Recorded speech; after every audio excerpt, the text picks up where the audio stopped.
Assalamualaikum warahmatullahi wabarakatuh. Bismillahirrahmanirrahim. Alhamdulillah. Wassalatu wassalamu ala sayyidina Muhammad wa ala alihi wa sahbihi.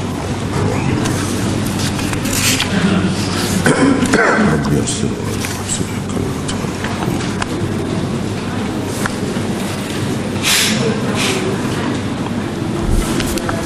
wa muka surat 68 muka surat 68 di husnul takhallus.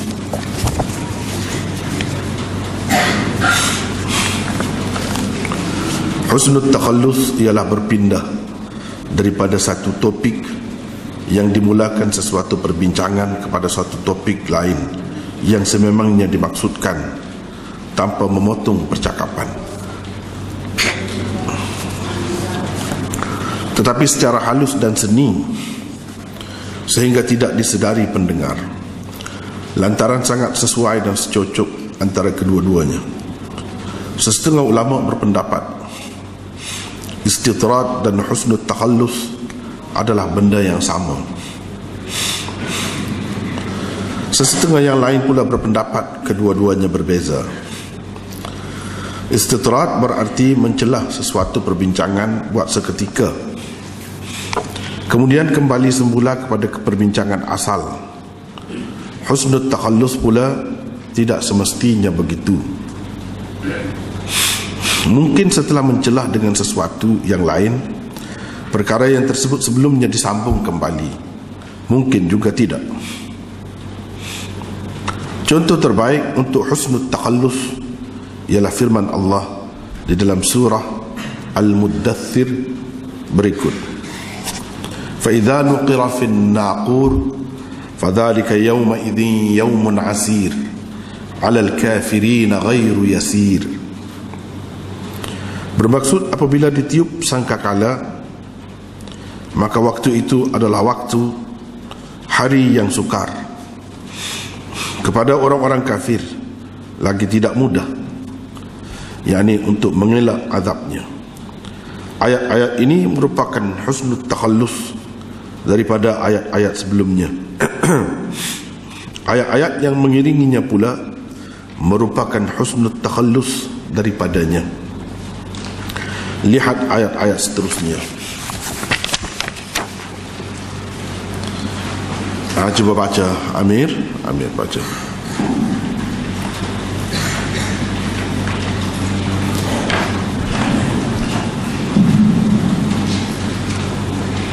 أعوذ بالله من الشيطان الرجيم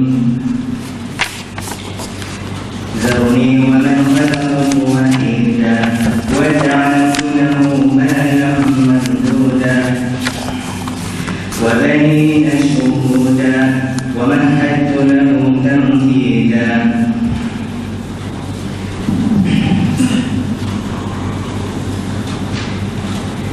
ثم يطمع أن أزيد كلا إنه كان لآياتنا عنيدا سأرهقه صعودا إنه فكر وقدر فقتل كيف قدر ثم قتل كيف قدر ثم نظر ثم عبس وبسر ثم أدبر واستكبر فقال إن هذا إلا سحر إن هذا إلا قول البشر. Bermaksud, biarkanlah aku sahaja membalas orang yang menentangmu, yang aku ciptakan dia dalam keadaan seorang diri tidak berhasil dan anak kita. Aku jadikan baginya kekayaan yang banyak serta anak pinak yang ramai yang sentiasa ada di sisinya, dan aku mudahkan baginya mendapat kekayaan dan kekuasaan dengan semudah-mudahnya. Kemudian dia ingin sangat supaya aku tambahi lagi. Tidak sekali-kali akan ditambahi, kerana sesungguhnya dia menentang dengan degilnya akan ayat-ayat kami Al-Quran. Akan aku menyiksanya dengan azab yang memuncak beratnya, kerana sesungguhnya dia tak memikirkan dan mereka-reka berbagai tuduhan terhadap Al-Quran. Maka binasalah dia hendaknya. Bagaimanakah dia berani mereka-reka yang demikian? Sekali lagi binasalah dia hendaknya. Bagaimana dia berani mereka-reka tuduhan-tuduhan itu Kemudian dia merenung dan memikirkan berkali-kali jalan-jalan mencaci Al-Quran, tetapi dia gagal. Setelah itu dia memasangkan mukanya serta dia bertambah masam berkerut. Kemudian dia berpaling dari kebenaran dan mengaku sombong angkuh, serta dia berkata, Al-Quran ini tidak lain hanyalah sihir yang dituntut serta dipelajari dari ahli-ahlinya. Ini tidak lain hanyalah kata-kata rekaan manusia. Jadi sekarang lihatlah ayat-ayat berkenaan bermula dari awal surah. Jadi kita nak sambungkan, nak kaitkan itu, kena tengok semua sekali. Di mana berlaku husnul takhallus. Kita boleh tengok, baca lagi Amir.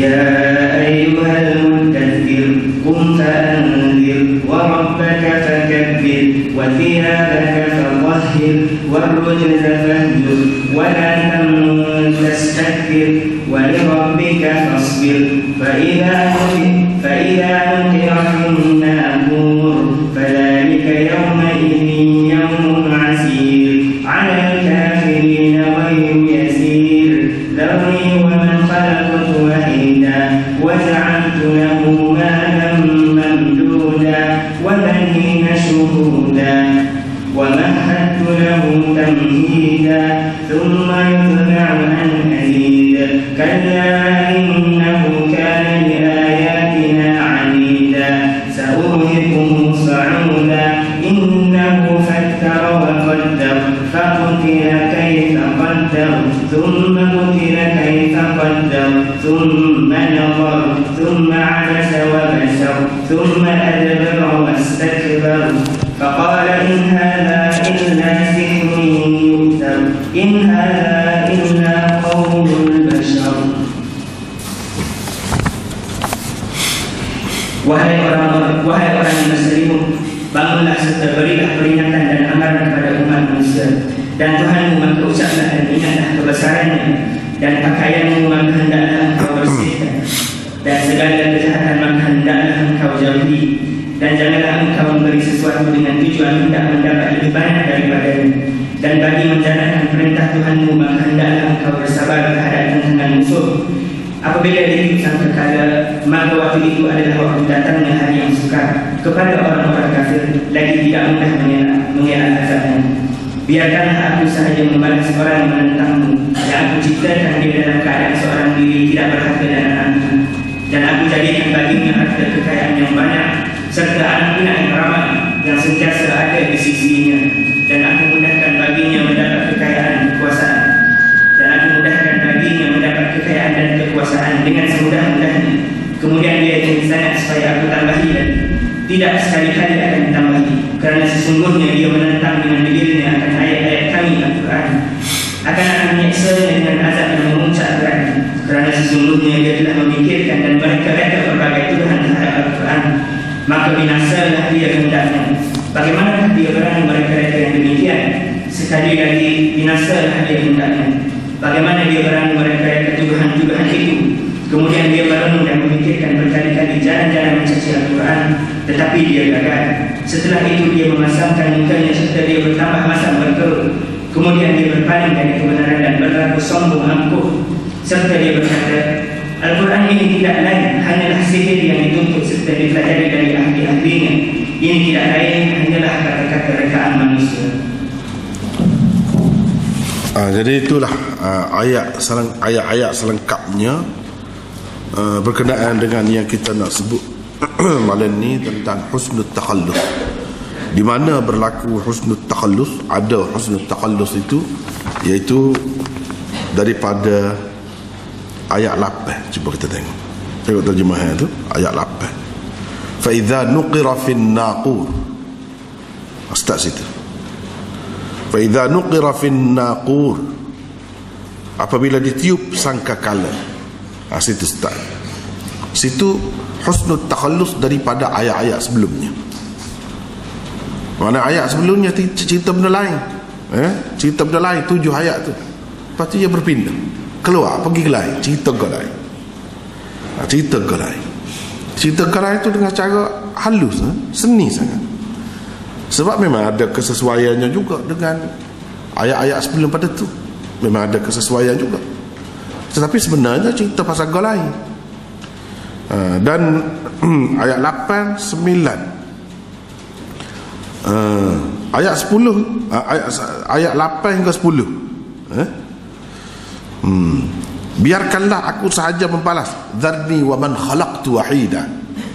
Situ tu menjelaskan apa ni, orang yang akan mengalami kesukaran di akhirat nanti, dan dia ada latar belakangnya. Kalau kita tak tahu latar belakang tu, tak apa nampak, tak apa nampak. Tapi kalau kita tahu, itulah sebab dalam usul yang keberapa itu kita bincang tentang surah-surah berdasarkan tertib turun. Surah-surah berdasarkan tertib Al-Quran yang ada ni, dia penting tahu waktu tu. Bila kita tahu waktu tertib turun tu, maka kita boleh faham lah cerita ni. Ceritanya hak ni 7 ayat di permulaan surah Al-Muddathir ini turun selepas turunnya 5 ayat dalam surah Al-Alaq. 5 ayat Iqra' tu lah, Iqra' bismi rabbikal ladzi khalaq, 5 ayat. Lepas tu turun ni. Turun hak ni tu dalam cerita je, dalam hadis diceritakan Nabi SAW nampak Jibril mari dalam rupa yang asalnya, dan dia jadi gerun lah, hebat sangat. Balik tu suruh selimutkan dia. Itulah cerita ya ayyuhal muddathir, wahai orang yang berselimut tu Nabi lah maksudnya. Qum fa'anzir, bangun berilah ancaman. Jadi hak ni kalau kita perhatikan, ialah kita sebenarnya tidak nak masuk tafsir lagi, tapi nak raya sikit bagaimana ada husnul takhallus, yang kita panggil husnul takhallus di situ.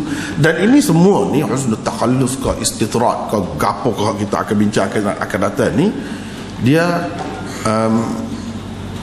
ada kaitan dengan struktur mikro Al-Quran.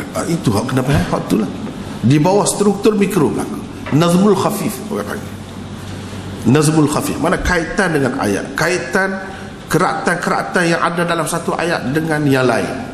Kita nak tengok itu. Atau keratan hubungan di antara ayat-ayat dengan ayat-ayat yang lain dalam surah yang sama itu. Itu dikatakan an-nazmul khafif ataupun struktur mikro. Nak faham struktur mikro, kena faham ni lah. Inilah benda-benda kaedah-kaedahnya. Dengan kita tahu kaedah ni, kita akan tahu sini gapo, orang panggil sini gapo, sini berlaku gapo. Bagus senang. Sini istitrat, sini ijaz, sini amsal, sini iltifat.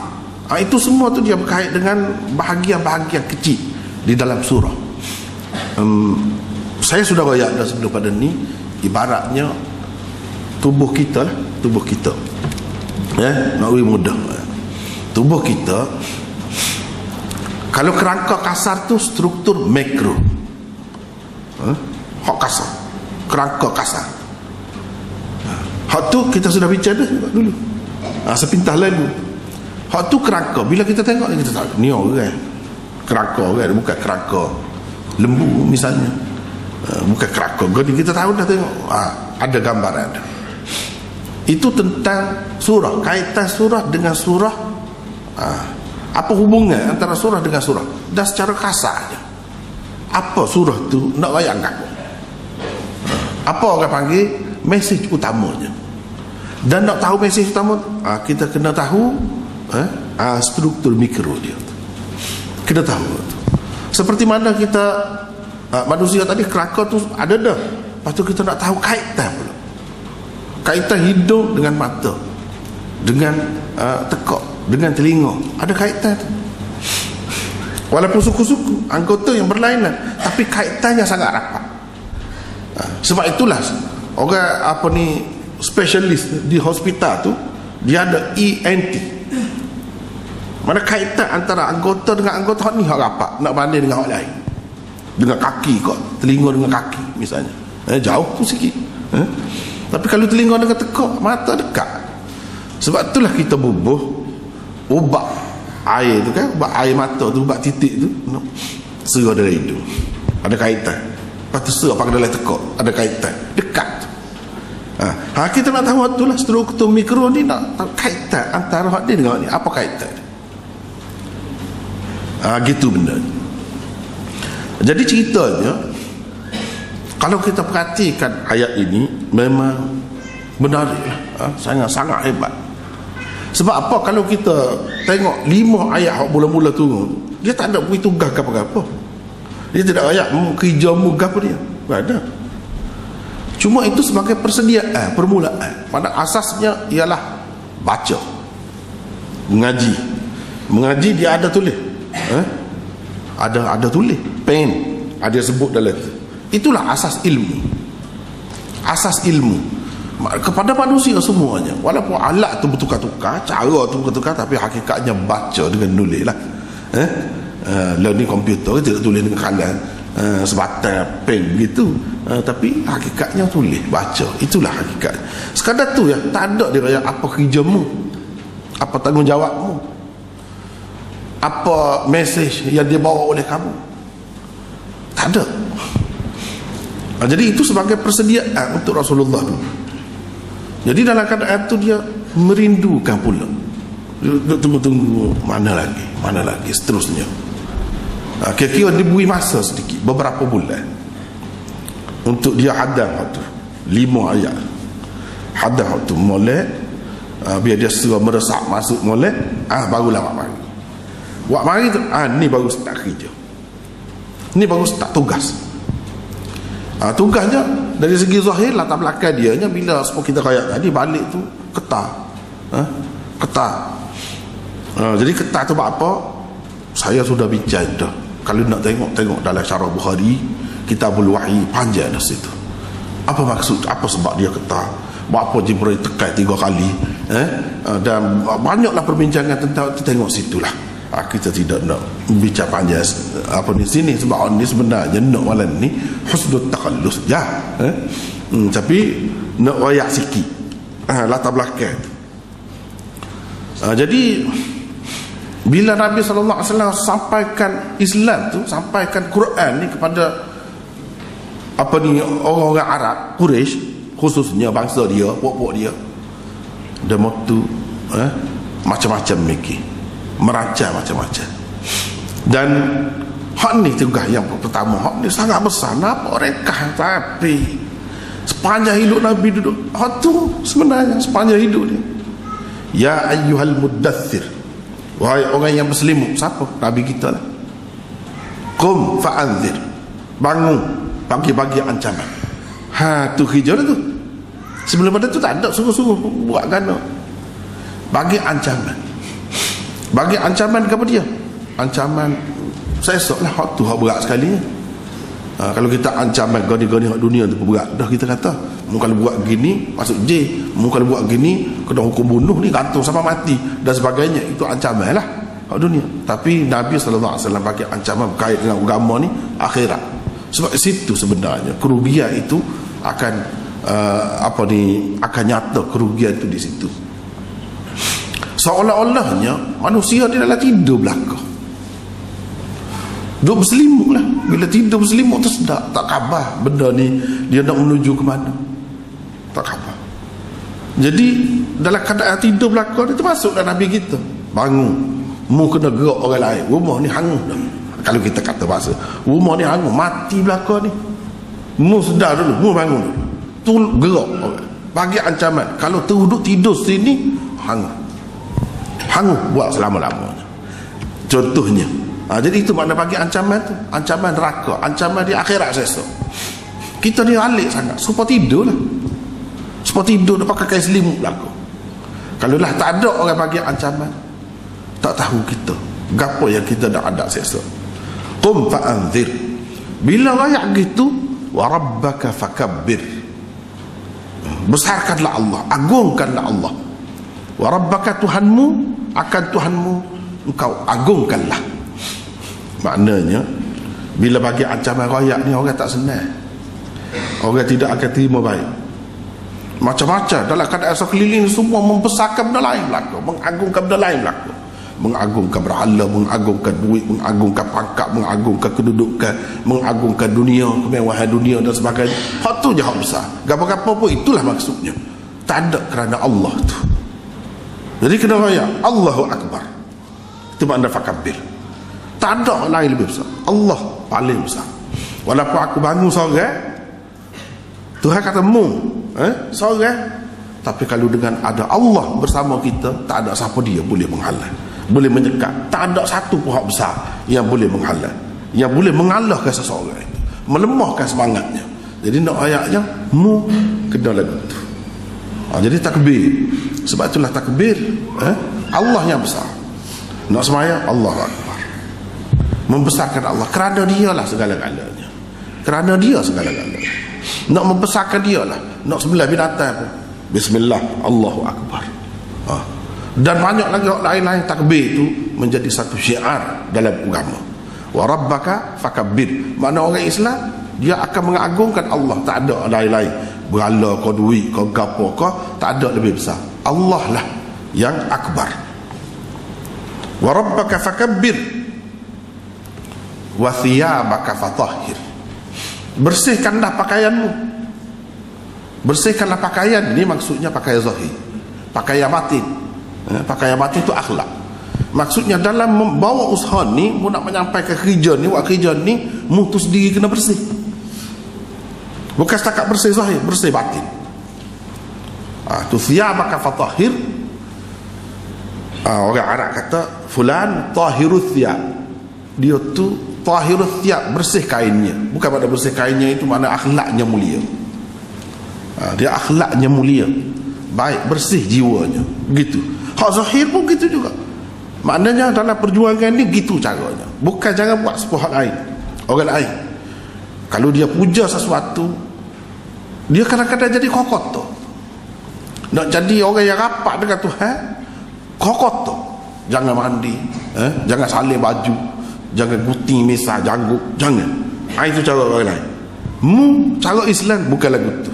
Kena jaga penampilan itu, zahir dan batin kena jaga biar bersih. Kalau tidak ada alasan, orang nak kata macam mana nak ikut, dia sendiri pun bermasalah. Mana kalau nak jadi doktor tu biar sihat dulu, biar tentu mu sihat dulu. Kalau tidak orang nak yakin lagu mana mu nak berubat, kalau mu tu sendiri ada sakit. Jadi mana mu kena bersih zahir dan batin. Tak ada najis, tak ada kekotoran. Wa thiyabaka fatahhir. Tahhir dalam Islam ni bukan makna nazif, tak sama dengan nazif. Tahhir. Sebab tu dalam kitab-kitab hadis kau, kitab fiqh kau, dia start dengan kitabut taharah. Taharah ni nak tahu apa dia cuma apa dia cuci. Taharah ni besar makna dia. Kadang-kadang sahihnya orang tak dapat cuci, tapi cuci. Bahkan menyucikan. Kadang-kadang benda tu tidak suci, agama kata suci. Kadang-kadang suci, dia kata tidak suci lagi. Jadi taharah itu satu yang berbeza.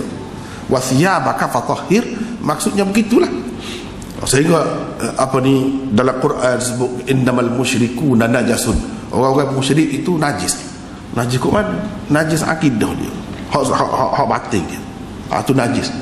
Kotor. Jadi tak sih. Orang Islam ni nak bersih zahir dan batin. Bukan hak luar saja, hak batin tu pun kena bersih juga.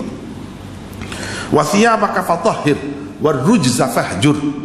Segala macam kejahatan, keburukan, kekotoran tinggalkan, jangan buat. Benda hak tak molek tu. Bukan buat hak benda molek, hiasi diri dengan benda molek saja. Hak tak molek tu jangan buat. Hak kotor jangan. Jangan ambil. Tak kira lah kekotoran zahir ke, kekotoran dalaman ke, itu kena jauhi. Jangan pergi dekat hak kotor. Ini berbeza dengan ajaran-ajaran yang lain. Kalau tukar sihir, tukar tenung, tukar apa-apa tu, hak mengaku tahu perkara gaib tu, dia mengamalkan nak dapat kelebihan dia tu, dia terpaksa kena jadi kotor, kena syirik, kena kufur, macam sihir, kena Kadang-kadang nak hujan itu kena bunuh orang sekira-kira ramai. Kadang-kadang kena ambil minyak mati bunuh. Kena ambil macam-macam cara dia tu, cara yang kotor. Kadang-kadang lumurkan najis pada tubuh sekian-sekian lama, itu cara kotor. Jadi Allah SWT suruh tinggalkan. Begitulah juga pengikut-pengikut Nabi, dia tak ada guna hak kotor, dia bersih dari segi segala-galanya, dia bersih, tak ada ambil hak kotor, hak tak bersih. Wala tamnu tastakthir, jangan kamu buat sesuatu mengharapkan lebih daripada hakmu buat, jangan. Ini semua ajar ni. Sebab apa? Sebab bila kamu pergi menghadapi orang tu kan, tak ada orang lain, tak ada orang lain royak, dialah yang mula-mula. Tapi jangan nak suruh orang balas budi kita. Tentulah tolong gerak orang pakat bagus belakang, kalau tidak hangun letung ni, api hangun terbakar ni, mesti orang akan berterima kasih. Jangan mu buat, kena ikhlas, jangan tidak ikhlas. Tu Allah Subhanahu Taala ajar. Perjuangan ini kena ikhlas. Jangan mengharapkan apa-apa balasan daripada orang. Jangan kita buat sebanyak ni, sepatutnya kita kata orang bui sebanyak ni. Itu bukan cara Nabi SAW. Jadi di sini wala tamnun tastakthir, mengajar keikhlasan. Dan jangan kita berasa kita buat tu besar, sepatutnya Allah SWT bui kepada kita gini-gini. Jangan. Bukan begitu caranya. Dia kena ikhlas. Ikhlas ni lah betul lah. Tak ada mengharapkan balasan yang lebih banyak. Dan kita berserah kita buat tu besar sangat, kita telah berbudi dengan Allah Subhanahu Wa Taala untuk agama dia. Jadi sepatutnya Tuhan balas kita. Jangan lagu tu. Maknanya kena ikhlas lah. Itu maksud wala tamnun tastakthir wali rabbika fasbir. Kena ingat akhir sekali, bila mu buat kerja ni akan banyak ujian, akan banyak cabaran, akan banyak dugaan. Walaupun benda hak mu royak ni benda molek, tapi akan banyak orang tidak suka, akan banyak hak akan memfitnah kamu. Mu kena sabar dalam buat kerja ni, mu kena sabar. Tu tengok ayat ataupun gugusan ayat yang kedua turun kepada Nabi ni, buih kerja. Dalam menghadapi kerja tu lengkap gapo dia benda sepatutnya persediaan untuk diri dia. Dalam melaksanakan kerja tu dia kena ada gapo. Dan kalau tak ada hak tu, dia tidak akan berjaya. Dia kena sabar. Wali rabbika, kerana Tuhanmu lah buat belakang ni. Ya, jadi orang beci, orang gapo semua ni kena sabar. Itulah hakikatnya. Jadi sekat tu tuju kepada Nabi. Tiba-tiba mari fa idza nuqira fin naqur. Apa ni? Apabila ditiup sangkakala. Itu cerita lain. Cerita lain kan, cuma perhati mula. Tadi arahan, panduan, bimbingan kepada Nabi sallallahu alaihi wasallam dalam usaha dia melaksanakan tanggungjawab yang diserahkan Allah kepadanya. Agama yang Allah suruh dia sampaikan kepada manusia. Itu diberikan 7 ayat. Lepas pada tu cerita pasal apabila ditiup sangkakala.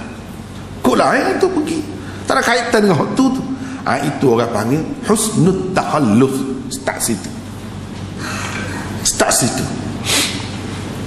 Apabila ditiup sangkakala, maka waktu itu adalah waktu datangnya hari yang sukar.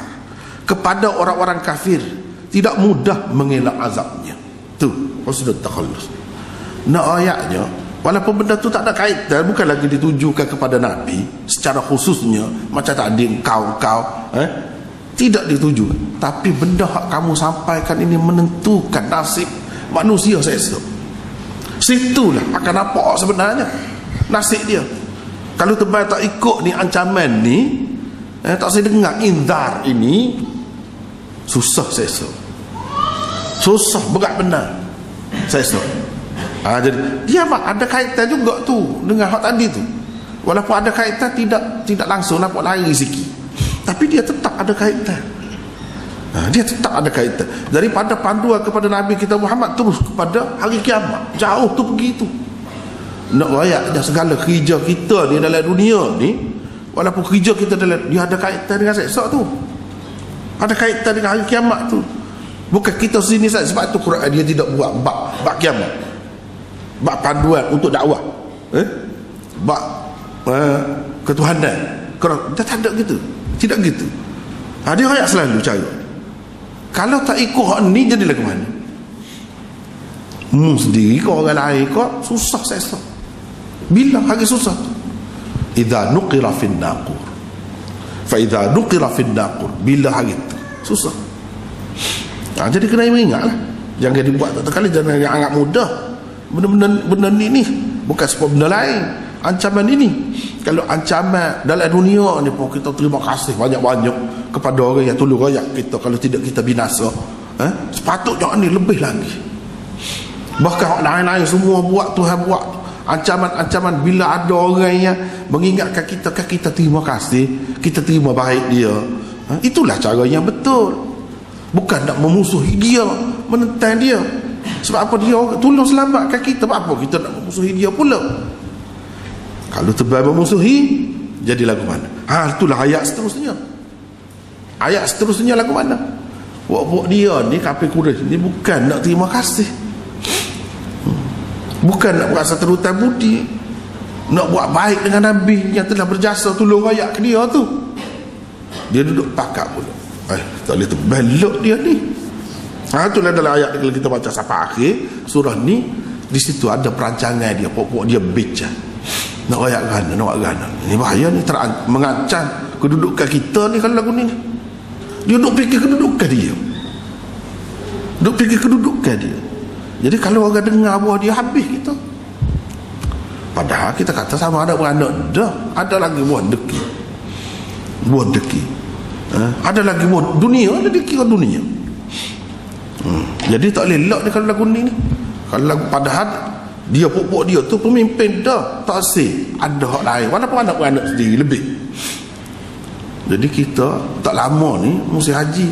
Bila musim haji orang pakat parik kata lah anak-anak lain, anak lain duduk anggap kita ni mulia dah, hebat dah. Tiba-tiba kalau Muhammad wayak cerita lagu lain, jadi lagu lain habislah, tak ada lah hormat, hilang lah kedudukan kita. Jadi lepas tu kita nak buat mana?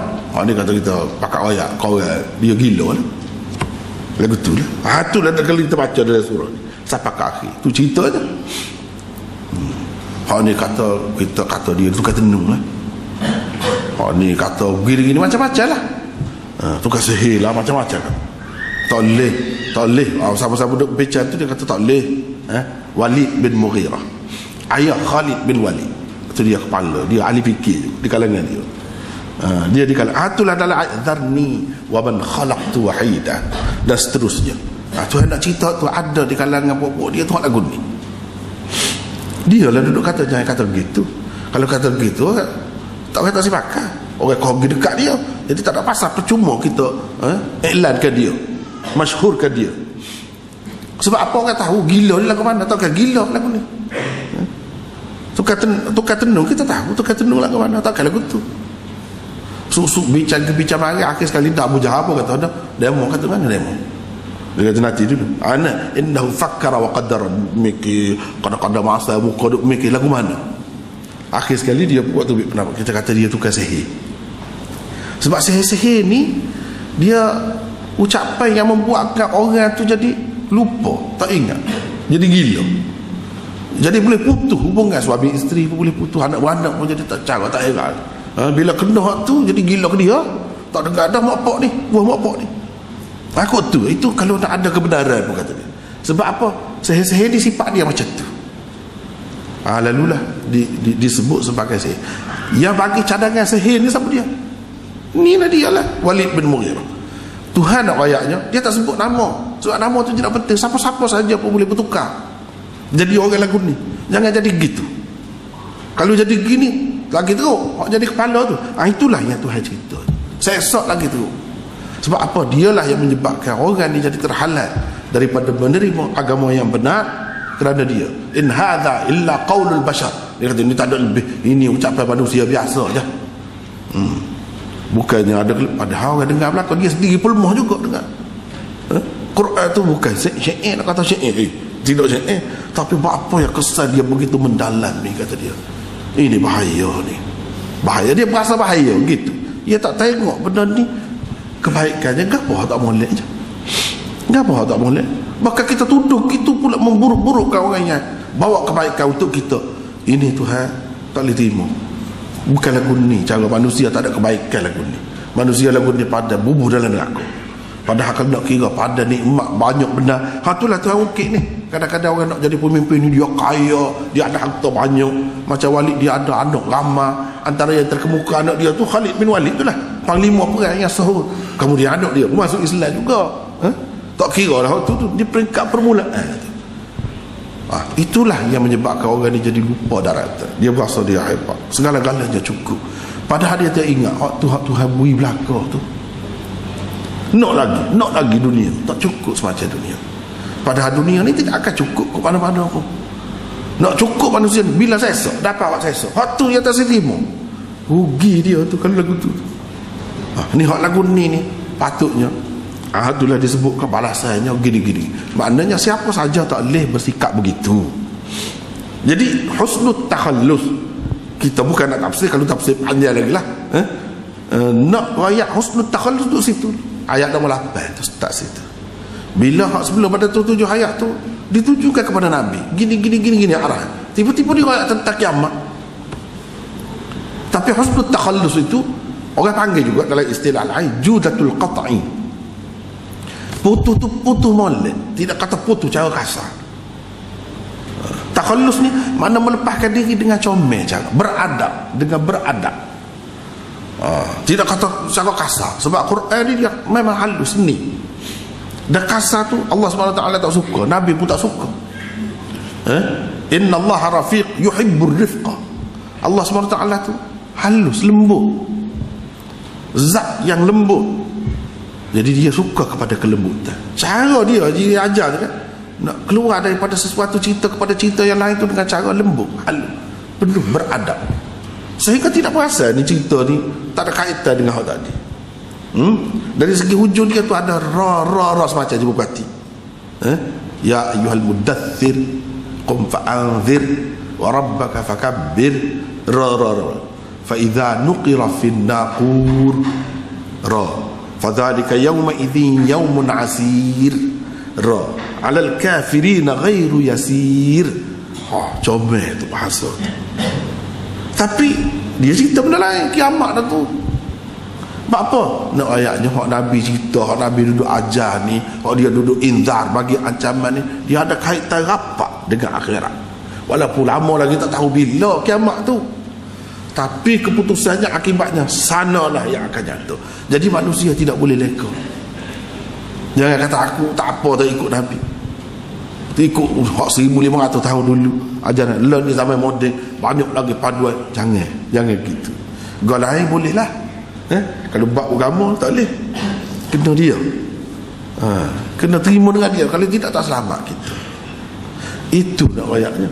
Jadi walaupun sebut tentang kiamat jauh, dia ada kaitan. Sebab baru ni saya sudah royak dah. Kita holder tangan. Atau buat gini. Kenalah semaya tu. Siapa masa dia? Akak. Dah. Ada hubungan dengan kamu jauh ni hujung jari. Otak kita mengarahkan. Jadi otak kita dengan hujung jari kita ada kaitan. Supaya juga ayat ni cerita kan lain, tapi ada kaitan dengan tu. Jangan ingat tak ada kaitan. Jangan ingat tak ada kaitan. Kaitan itulah orang panggil an-nazmul khafif atau struktur mikro. Struktur mikro di antara ayat-ayat Quran itu kaitan dia tu. Bila kita faham tu baru kita lah faham.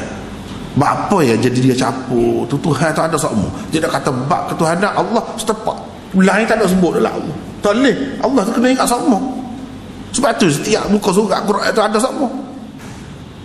Hak tu tak boleh lupa. Hak lain boleh lupa. Hak tu tak boleh. Sebab tu dia ada semua. Dia tak buat bab. Kalau buat bab gitu terlupa. Tak cara dah lah. Kalau Allah tu bukan selesai dah, habis dah bab dia. Tidak begitu Quran ni. Sebab apa? Sebab hak ni kena ingat semua. Hak ni ada semua kaitannya dengan kehidupan kita. Kita tak boleh suku, tak boleh pisah. Itulah Quran. Baik, itu satu contohnya. Saya bagi saja nak wireka ya. Kalau nak panjang lagi itu boleh juga. Baik, kita nak beri contoh lain lah. Contoh lain. Cuba Amir baca Surah Al-Ma'arij, permulaan dia. Nak tengok husnul takhallus duduk mana. Cuba baca Sa'ala sa'ilun. Baca Surah Al-Ma'arij.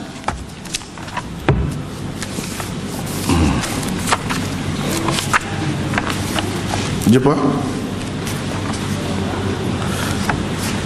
Surah Al-Ma'arij.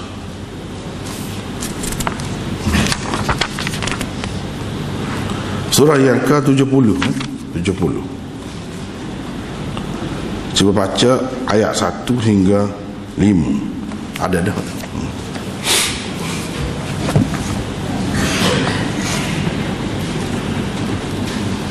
Bismillahirrahmanirrahim. Sa'ala sa'ilun bi'adabin waqi'. للكافرين ليس له دافع من الله ذي المعارج تعرج الملائكة والروح إليه في يوم كان مقداره 50,000 سنة فاصبر صبرا جميلا.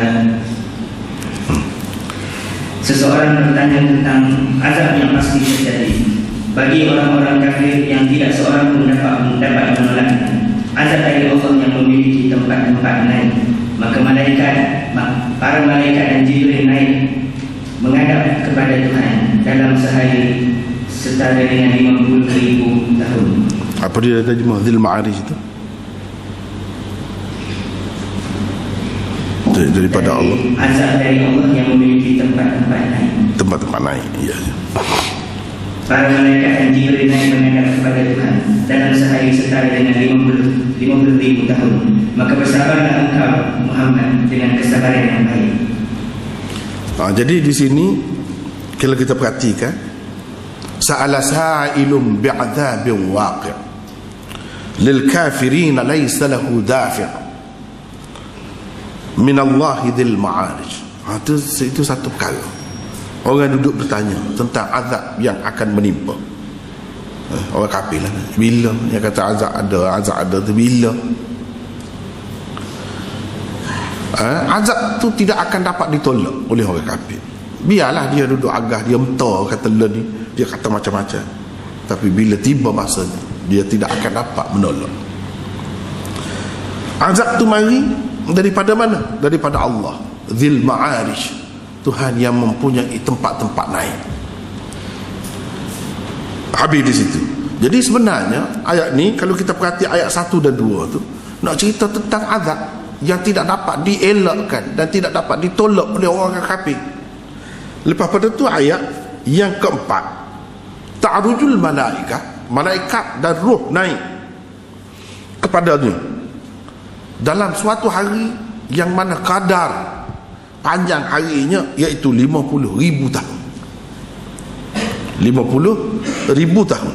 Jadi hal ni husnul takhallus orang panggil. Husnul takhallus. Jadi husnul takhallusnya tak ada kaitan dengan azab tadi. Cumanya azab tu bagi daripada Tuhan. Tuhan yang ada tempat naik. Mana nak sampai kepada dia tu, kalau nak kiranya dengan kemampuan kita ni, kederak kita, tak akan sampai. Tak akan sampai. Kemurahan Tuhan sahaja kita tu boleh sampai kepada dia, boleh sampai ke syurga dan ke mana-mana. Kalau kita kata nak pergi hujung dunia ni, nak pergi negeri mana-mana pun tak ada piti, tak boleh dah. Tak ada kenderaan, tak urat dah, tak sapa dah nak pergi. Usaha nak pergi ke alam angkasa, apa ni orang kata angkasa lepas. Usaha nak pergi sana jauh, kita tak ada kemampuan tu. Malaikat dan roh Jibril pun naik nak terima gapo-gapo tu dalam suatu hari yang panjangnya 50,000 tahun. 50,000 tahun. Satu hari dia sama dengan 50,000 tahun kita. Satu hari. Lagu mana tempat yang jauh lagu tu kalau kita nak pergi sendiri. Dengan kemampuan kita tentu tak ada harapan dah.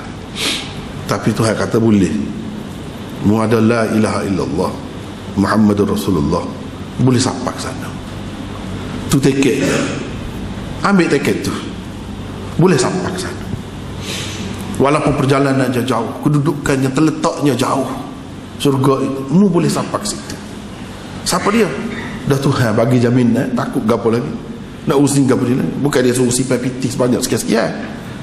Kena bayar tiketnya harga sekian-sekian. Dah. Hak tu. Bila ada tu boleh sampai. Kalau nak kiranya jarak dia nya nak sampai nak terima perintah Allah nak gapo ni sejauh tu. Sejauh tu. Jadi ta'rujul malaikatu war-ruh ilaihi. Hak ni husnul taqallud, cerita pasal lain pula. Nak ayatnya Tuhan ni, Tuhan yang maha berkuasa segala-galanya, duduk bawah dia, kekuasaan dia. Duduk bawah dia. Jadi dia belakang yang kawal benda ni. Jadi kalau orang biasa pun orang hak kita kata hak menelai tu, pun kita tak erak dah nak lawan. Hak hebat tu kita kata kuasa besar lah, ada dengan senjata macam-macam senjata, erak dah kita. Apalagi mana nak lawan dengan Tuhan. Mana tak ada harapan boleh lawan. Jadi dia ada kaitan juga tu. Tapi di sini diceritakan malaikat pun naik kepada Allah. Naik kepada Allah dalam suatu hari, kana miqdaruhu 50,000 sana. Di sini nak ceritanya hari-hari ni ada setengah-setengah tepat satu hari itu 24 jam. Ada setengah-setengah tepat tu satu hari itu 50,000 tahun. Kalau kita mengikut ukuran hak saintis buat learn ni, mudah je. Mana dia sekali keliling matahari. Dalam keluarga atau sistem suria. Jadilah satu hari 24 jam kira-kira. Besar tak kira lah bumi ni. Dah laju tak kira lah. Laju pun 24 jam sehari. Ada setengah-setengah tu hak lain lebih besar dan lebih jauh, pusingan dia tu lama lagi. Jadi sehari ni daripada satu planet kepada satu planet tak sama. Situ Quran sudah buka dah fikiran manusia tu. Bukan 24 jam belakang. Tempat lain tidak 24 jam. Boleh jadi 100 jam, boleh jadi 200 jam. Banyak lah. Berapa banyak planet-planet di alam semesta ni. Semuanya berputar. Dia berputar di sekeliling matahari, berada dalam sistem suria lagi. Ada di luar daripada tu lagi. Kira-kira dia bukan berdasarkan pusingan musim sekitar matahari, tidak, tapi pusing hal lain pula. Palagu mana tu? Semua ni kuasa ni duduk bawah Tuhan belaka. Hak hari dia 24 jam sehari ke, hak hari dia 50,000 tahun ke sehari dia, atau hari dia 100,000 tahun ke. Dalam Quran ayat tak sama tu. Ada satu hari 100,000 tahun, ada satu hari 50,000 tahun. Dia tidak sama. Menunjukkan daripada satu tempat ke satu tempat tu, ukuran dia, hari dia tu tidak sama. Tidak sama tu ikutlah kita kata berdasarkan sains, berdasarkan putaran bumi tu, musim di sekeliling matahari itu jadi sehari itu. Jadi hak lain tu lagu mana? Begitu juga pada atas matahari itu saja pun tidak sama dah hari dia.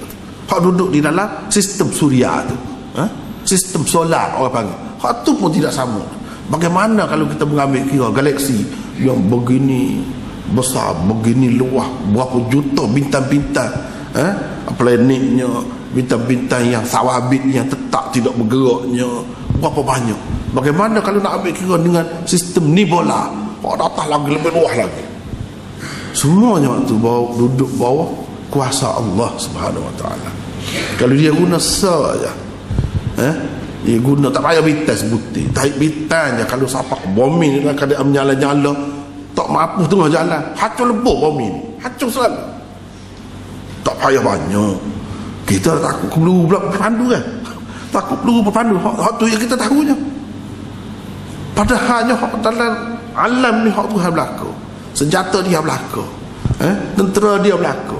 Kalau dia nak lepas hak mana, tarik bintang je, so padan dah, hacur dah bumi, hacur lebu, tak tahu mana jadi debu.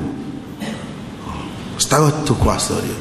Pas nak main-main dengan Tuhan tu, nak main-main, dia buat nganyi bila nak main azab tu. Orang kata orang tu tidak lagu tu caranya, tu cara tak cerdik benar tu kalau lagu tu. Itu namanya. Jadi di sini mana husnul takhallusnya, ta'rujul malaikat dan seterusnya. Jadi banyak lagi yang lain. Tadi kan kita sebut di sini sesetengah ulama berpendapat istitrat dan husnul takhallus adalah benda yang sama. Bukan semua kata gitu, setengah-setengah ulama kata gitu. Sesetengah yang lain pula berpendapat kedua-duanya berbeza. Lalu saya sebutkan gapo dia istitraq tu dan gapo dia husnul takhallus. Kalau kita nak tengok satu ayat ataupun gugusan ayat yang di situ ada husnul takhallus, pun boleh kita nak kata husnul takhallus, dan di situ juga istitraq. Boleh istitraq, baru ni kita bincang dah minggu lepas. Situ pun istitraq pun boleh juga. Itu membenarkan pendapat golongan ulama yang mengatakan istitraq dengan husnul takhallus ni benda tulah. Jadi dalil dia, cuba Amir tengok cuba tengok surah Al-A'raf ayat 156 158. Al-A'raf 156 158.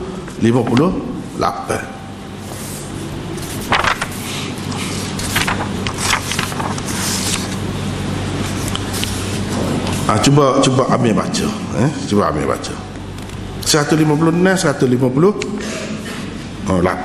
Panjang juga tu kan.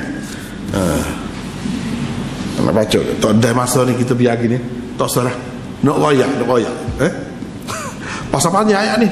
Kalau nak baca belakang hak ni husnul takhallus saja tu, istitraq dia tu saja 3 ayat pula panjang pula tu. Lepas tu hak sebelum pada tu duk cerita tentang Nabi Musa ni 40 ayat lebih. Kalau nak baca belakang ni 40 ayat lebih duk cerita tentang Nabi Musa dengan kaum dia, macam-macam lah dia menghadapi kaum dia ni. Lepas tu mari ayat ni, ayat 156 sampai 158. Lepas tu balik semula kepada cerita Nabi Musa. Jadi hak ni boleh kita kata termasuk dalam kaedah husnul takhallus pun boleh juga. Sebab daripada cerita Nabi Musa pergi kepada cerita Nabi kita. Ni pergi kepada cerita, biarlah kita baca lah 3 ayat ambil berkat. Ambil baca. Ni pasal panjang. Baca 3 ayat. Biar nampak sikit. واكتب لنا في هذه الدنيا حسنة وفي الآخرة إنا هدنا إليك قال عذابي أصيب به من أشاء ورحمتي وسعت كل شيء فسأكتبها للذين يتقون ويؤتون الزكاة والذين هم بآياتنا يؤمنون الذين يتبعون الرسول النبي الأمي الذي يجدونه مكتوبا عندهم في التوراة والإنجيل يأمرهم بالمعروف وينهاهم عن المنكر ويحل لهم الطيبات ويحرم عليهم الخبائث ويضع عنهم إصرهم والأغلال التي كانت عليهم فالذين آمنوا به وعزروه ونصروه واتبعوا النور الذي أنزل معه أولئك هم المفلحون قل يا أيها الناس إني رسول الله إليكم جميعا الذي له ملك السماوات والأرض لا إله إلا هو يحيي ويميت فآمنوا بالله ورسوله النبي الأمي الذي يؤمن بالله وكلماته واتبعوه لعلكم تهتدون.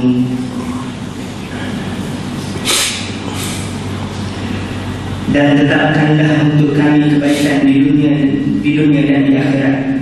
Sungguh kami kembali bertaubat kepada Engkau. Allah berfirman, siksa itu akan aku timpakan kepada siapa yang aku kehendaki, dan rahmatku meliputi segala sesuatu. Maka akan aku tetapkan rahmatku bagi orang-orang yang bertakwa, yang menunaikan zakat, dan orang-orang yang beriman kepada ayat-ayat kami, yaitu orang-orang yang mengikuti Rasul, Nabi yang ummi, yang namanya mereka dapat tertulis di dalam Taurat dan Injil yang ada pada mereka, yang menyuruh mereka berbuat yang ma'ruf dan mencegah dari yang munkar, dan yang menghalalkan segala yang baik bagi mereka dan mengharamkan segala yang buruk bagi mereka, dan membebaskan beban-beban dan belenggu-belenggu yang ada pada mereka. Adapun orang-orang yang beriman padanya, memuliakannya, menolongnya, dan mengikuti cahaya yang terang yang diturunkan kepadanya, mereka itulah orang-orang yang beruntung. Katakanlah Muhammad, wahai manusia, sesungguhnya aku ini utusan Allah bagi kamu semua, yang memiliki kerajaan langit dan bumi. Tidak ada menyembah selain dia yang menghidupkan dan mematikan, maka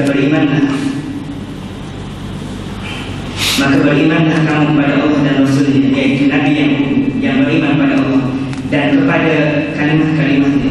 Ikutilah dia agar kamu mendapat petunjuk.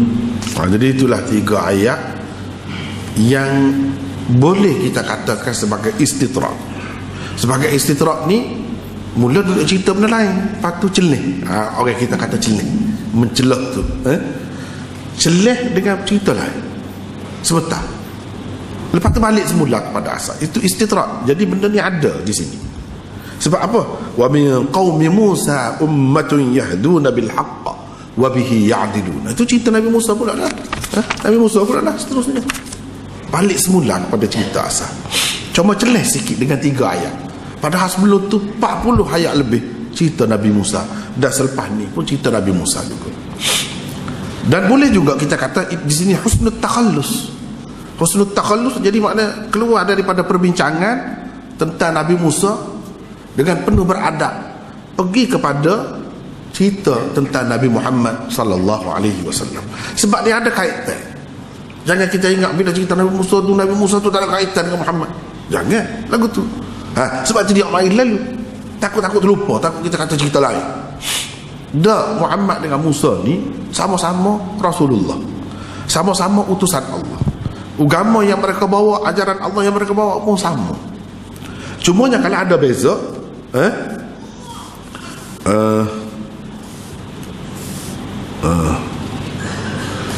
kalau ada beza, iaitu inni rasulullahi ilaikum jami'ah, aku adalah utusan Allah kepada kamu semua sekali, semua manusia.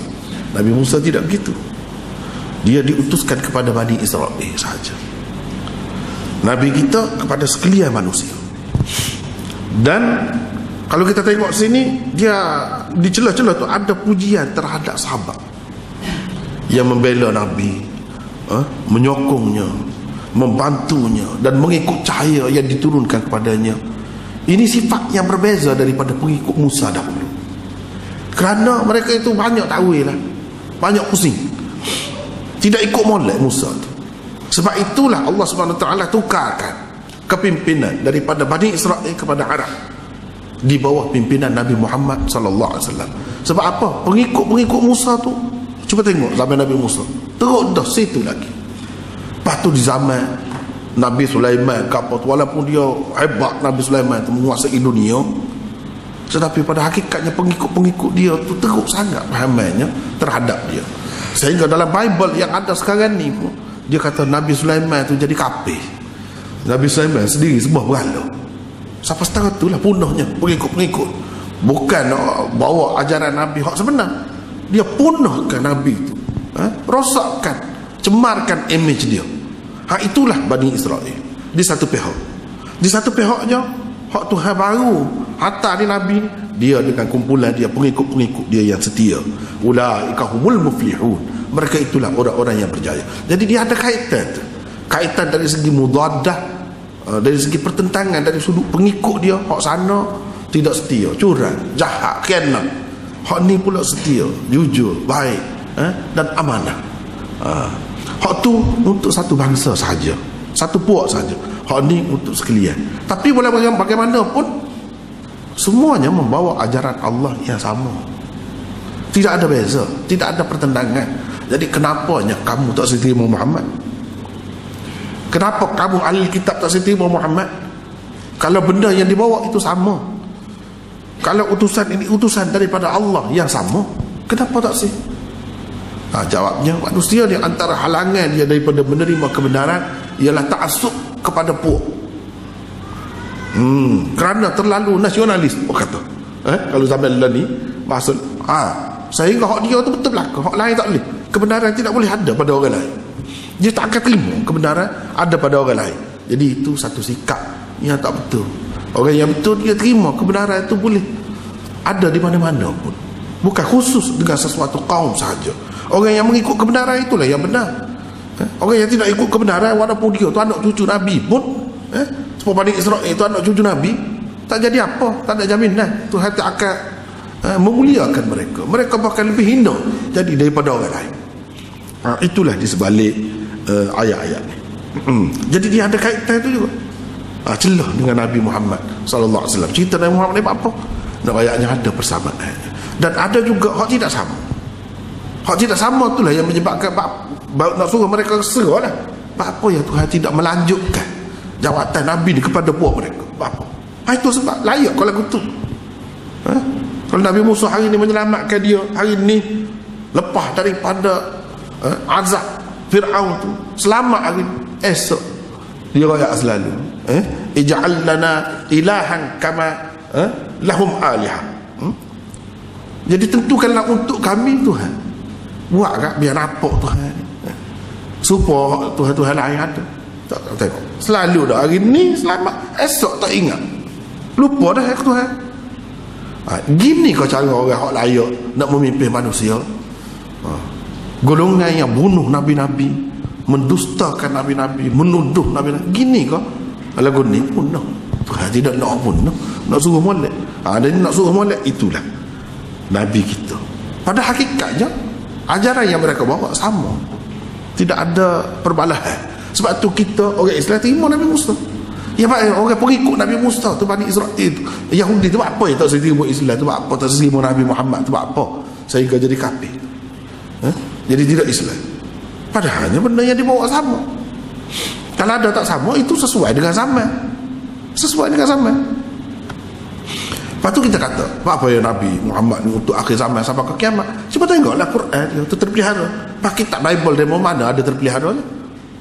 Pada ke mana nak jadi apa namanya sumber petunjuk untuk sampai kiamat? Learning pun tak boleh dah. Tak ada lain. Sepatutnya ajaran Tuhan ni bawa ajaran tauhid, dia bawa jadi syirik pula. Ada ke benda sama? Gini kau Tuhan nak? Sini benarnya. Apa yang dia celah situ. Jadi istitrak pun boleh, husnul takhallus pun boleh situ. Tu nak cerita. Lepas tu banyak lagi lah. Kalau kita nak tengok umpamanya di dalam surah Syu'ara, bagaimana Nabi Ibrahim, cerita tentang Nabi Ibrahim. Lepas tu husnul takhallus dan husnul matlaq ada juga di situ. Husnul takhallus dan husnul matlaq. Husnul matlaq ni kita tak jumpa lagi, kita akan jumpa sini muka surat 72 ada juga husnul matlaq. Ialah menyatakan maksud dan hajat dengan penuh adab dan sopan. Antara contohnya ialah nukilan permintaan hamba oleh Allah di dalam surah Al-Fatihah, iyyaka na'budu wa iyyaka nasta'in. Itu contoh hak saya baginya satu. Itu contoh husnul matlaq. Dia ada kalanya ada husnul takhallus dan ada juga husnul matlaq di situ juga. Ini boleh tengok di dalam surah Asy-Syu'ara. Cuba ambil buka ayat 69 85. Surah Asy-Syu'ara 69 85. Cuba tengok situ.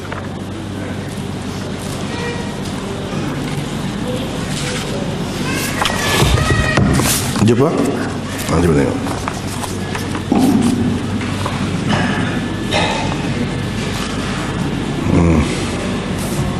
واتل عليهم نبأ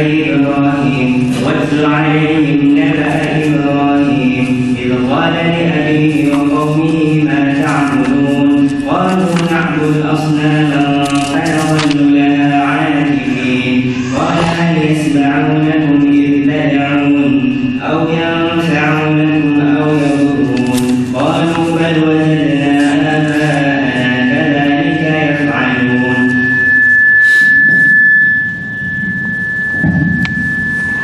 قال أفرأيتم ما كنتم تعبدون أنتم وآباؤكم الأقدمون فإنهم عدو لي إلا رب العالمين الذي خلقني فهو يهدين والذي هو يطعمني ويسقين وإذا مرضت فهو يشفين والذي يميتني ثم يحيين والذي أطمع أن يغفر لي خطيئتي يوم الدين رب هب لي حكما وألحقني بالصالحين واجعل لي لسان صدق في الآخرين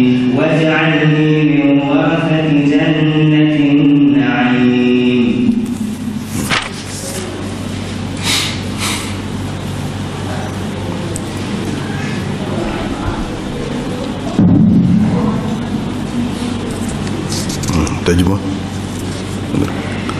Dan bacakanlah kepada mereka kisah Ibrahim ketika Ibrahim berkata kepada ayahnya dan kaumnya, apakah yang kamu sembah? Mereka menjawab, kami menyembah berhala-berhala dan kami sentiasa tekun menyembahnya. Dan Ibrahim berkata, apakah mereka mendengarmu ketika kamu berdoa kepadanya?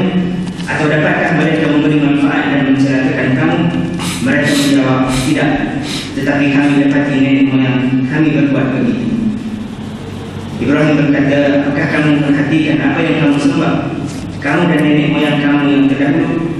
Sesungguhnya mereka, apa yang kamu sembah itu musuhku, lain halnya Tuhan seluruh alam, yaitu yang telah menciptakan aku, maka dia yang memberi petunjuk kepadaku dan yang memberi makan dan minum kepadaku.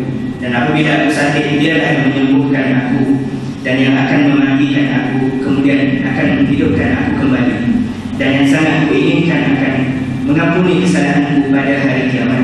Ibrahim berdoa, ya Tuhanku, berikanlah kepadaku ilmu dan masukkanlah aku ke dalam golongan orang-orang yang saleh. Dan jadikanlah aku contoh kata yang baik bagi orang-orang yang datang kemudian. Dan jadikanlah aku termasuk orang yang mewarisi surga yang penuh kenikmatan. Jadi kalau kita tengok beberapa ayat tadi kan, cuba kita tengok daripada ayat 69. Itu cerita tentang Nabi Ibrahim, bagaimana dia berdialog dengan kaum dia yang menyembah berhala. Dia duduk ayat lah, nak suruh mereka tu sedar. Macam-macam lah koyak tu. Dia dengar kan ni berhala-berhala ni, bila kamu seru dia, adakah dia boleh dapat memberi manfaat, memudaratkan kamu? Jawapan mereka nya, begitulah kita jumpa tok nenek kita, tahu-tahu tok nenek kita duduk sembah gitu.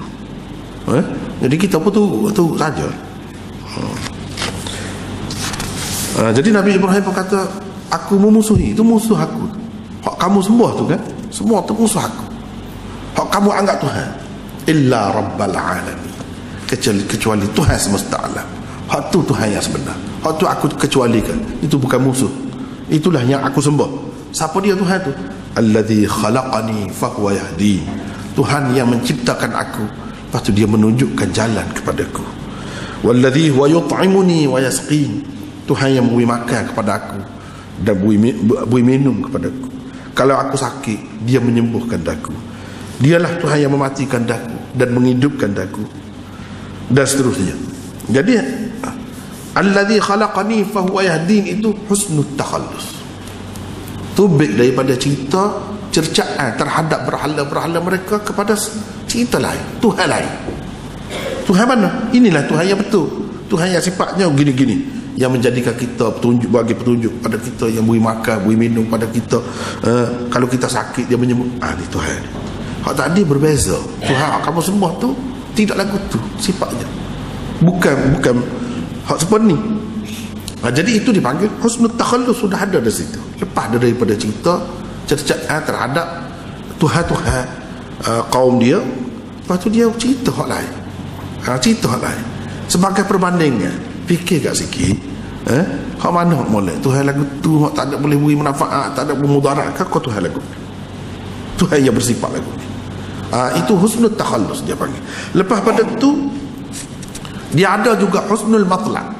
Husnul matlabnya, Rabbi habli hukman wa alhiqni bis salihin.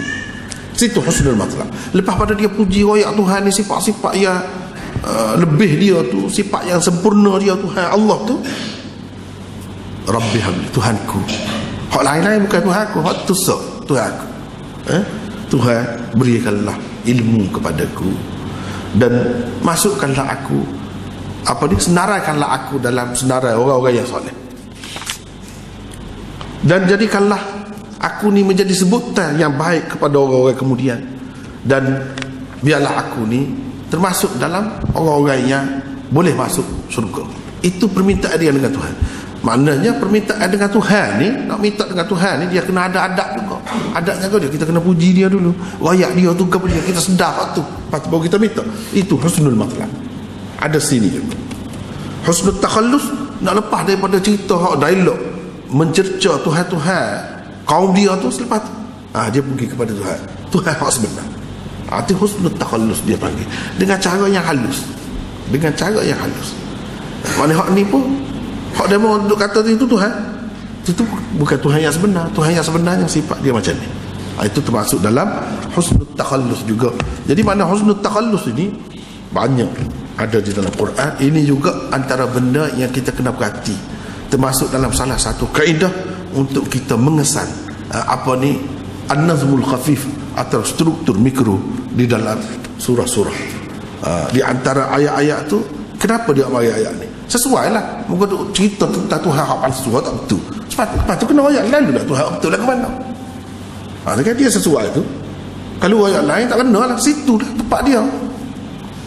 Tapi kita keluar tu dengan secara yang halus. Kira-kiranya dia akan memikir, menyentuh perasaan dia. Itu caranya. Lepas tu bila kita sedar dah Tuhan ni kan kita minta dengan dia. Minta apa kalau nak minta? Ni minta. Itu husnul matlab. Husnul matlab itu ada nombor nombor F. Itu pun salah satu benda yang kita kena tahu juga, satu kaedah juga.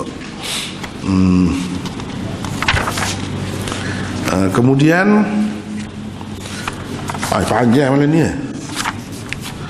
Sepatutnya kita pergi kepada I pula, al-intiqal. Intiqal. Kalau seminggu tu stall lambat kalau betul. Tak apalah, kita cepat-cepat sikit. Al-intiqal ini pun salah satu kaedah juga untuk mengesan struktur mikro ayat-ayat Al-Quran.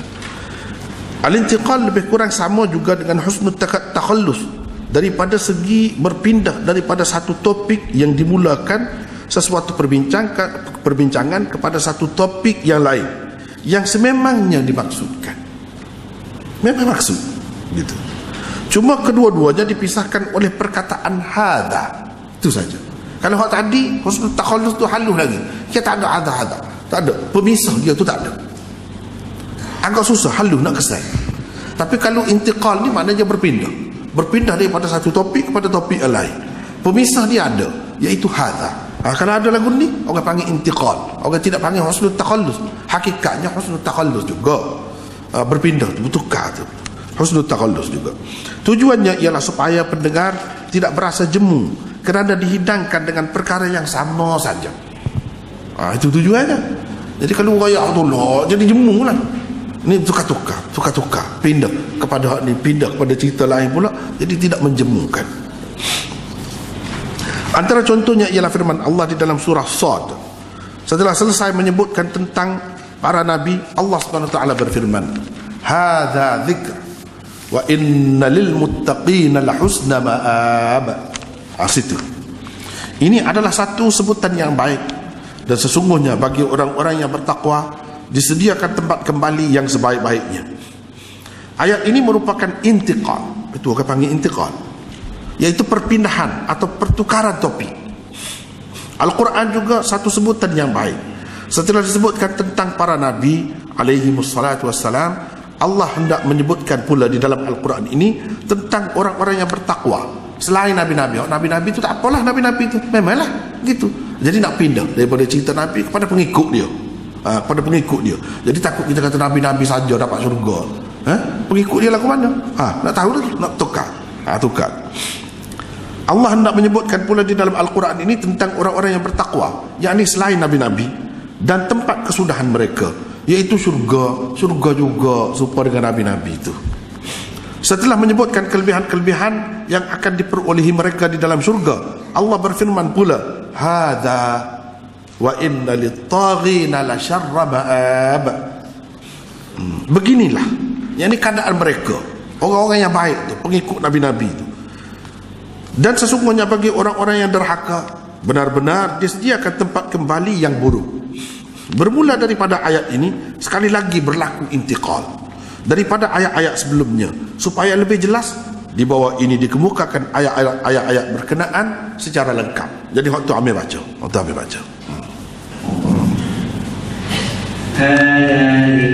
wa inna lil muttaqina la husna ma'ab jannati 'adnin mufattahatan lahumul abwab muttaqina fiha yad'una fiha bi fakihatin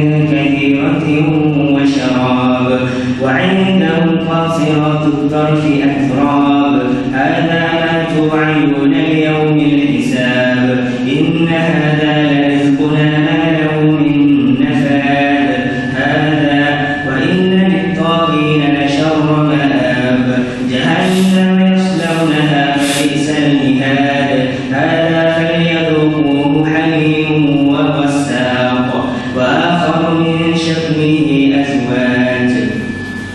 Ini adalah satu sebutan yang baik, dan sesungguhnya bagi orang-orang yang bertakwa disediakan tempat kembali yang sebaik-baiknya di akhirat kelak, yaitu beberapa buah syurga tempat penginapan yang kekal yang terbuka pintu-pintunya untuk mereka. Sambil berbaring di dalam syurga itu di atas pelamin, mereka meminta di situ buah-buahan dan minuman yang berbagai jenisnya dan rasa kelezatannya. Dan di sisi mereka pula ada bidadari-bidadari yang pandangannya tertumpu pada mereka semata-mata, lagi yang sebaya umurnya. Inilah balasan yang dijanjikan kepadamu setelah selesai hitungan amal. Sesungguhnya ini ialah pemberian kami kepadamu, pemberian yang tidak akan habis-habis. Beginilah keadaan mereka. Dan sesungguhnya bagi orang-orang yang berharga benar-benar disediakan tempat kembali yang buruk, yaitu neraka Jahannam yang mereka akan menderita perkaranya. Maka seburuk-buruk tempat menetap ialah neraka Jahannam. Inilah azab neraka, biarlah mereka merasakannya. Air panas yang menggelegak dan air danur yang mengalir untuk minuman mereka. Dan azab seksa yang lain yang serupa buruknya dan dahsyatnya adalah berbagai jenis lagi. Jadi itu kan kita kata pemisah tu. Dia ada hadza zikrun. Jadi hadza terpisah daripada hak dulu. Dulu sebelum pada tu cerita tentang nabi-nabi. Nabi-nabi ni akibat mereka baik. Pasal apa? Mereka memang hidup baik. Jadi mereka patutlah mendapat balasan yang baik daripada Allah SWT. Takut kita kata waktu nabi-nabi saja. Jadi lagu mana pengikut dia? Kita tak ada pergi kau. Jadi dia cerita dia pergi orang yang baik. Hak pengikut nabi-nabi lah hak baiknya. Jadi mereka akan dapat syurga. Dalam syurga tu gini. Dia rakyat panjang lah nak cerita tu pula nya. Lepas tu syurga saja keadaannya. Orang baik saja keadaan dalam dunia. Tidak. Orang tak ikut nabi pun ada juga. Hak itulah jahat. Jadi mereka tidak layak mendapat syurga tu. Pasal kalau tidak dapat syurga, apa dia? Ada lagi satu tempat, iaitu hadza wa inna lit-taghina la syarra ma'a. Jadi dia pisahkan dengan hadza. Yang dia berpindah daripada satu cerita tu kepada cerita yang lain dengan ada hadza. Itu orang panggil intiqal. Jadi kalau ada lagu ni, dia nak ayat apa? Mana ada kaitan tu? Kaitan syurga dengan neraka tu kan? Dia berlawanan tu. Baru ni kita sudah jumpa dah salah satu kaidahnya mudaddah. Ini pun banyak di dalam Quran yang bertentangan, berlawanan. Dia tidak sempurna. Tidak kata ada sia-sia saja, malah tak ada. Ada baik saja, tak ada buruk. Tidak lagu tu dunia ni. Maka balasannya pun sepatutnya gitulah. Ada syurga, ada neraka. Jadi kalau sudah ayat ada syurga, jangan suka orang kali gitu. Kena ayat lah neraka. Kena ayat selalu situ. Sebab apa? Kalau tidak manusia yang dileka. Biar dia tahu hak lagu mana boleh syurga, iaitu pengikut nabi-nabi. Hak boleh neraka, iaitu hak tidak ikut nabi-nabi, bahkan menentang nabi-nabi. Jadi jelas lagu nafas itu dengan adanya orang panggil intiqal. Jadi rasanya malam ni sekat tu dah dulu dua lah benda. Seterusnya husnul matlab sekat tu dulu. Wallahu a'lam. Subhanallah.